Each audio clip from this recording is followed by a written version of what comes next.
Young జనరేషన్కి నేను చెప్పేది ఏంటంటే, వివాహాలు చేసుకోండి, పిల్లలు కనేటప్పుడు ఒక ఈ బిడ్డ దేవుని సేవ చేయాలి. చిన్నప్పటి నుండి అదే ట్రీట్మెంట్ వాడికి. నీవు సేవ చేయాలి, నీవు సేవ చేయాలి. సువార్త ప్రకటించి వాని పాదములు ఎంతో సుందరమైనవి. నువ్వు డాక్టర్ అవ్వాలి, నువ్వు లాయర్ అవ్వాలి, నువ్వు కండక్టర్ అవ్వాలి, నువ్వు కలెక్టర్ అవ్వాలని ఎన్నడూ చెప్పుకుంటూ వస్తున్నారు కదా. నీవు దేవుని సేవ చేయాలి. Praise the lord.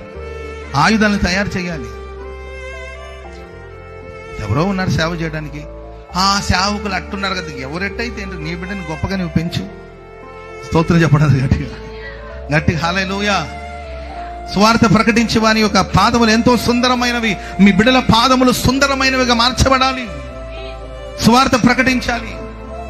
ఎవరిని పంపాలని ప్రభు అడుగుతున్నప్పుడు, ఇదిగో నేనున్నాను, నన్ను పంపండి అని యెషయా ప్రవక్త ముందుకు వచ్చాడు. ఎవరున్నారు నా నిమిత్తం? ఎవరు? నేనున్నాను, నన్ను పంపించండి, ఇదిగో నేనున్నాను.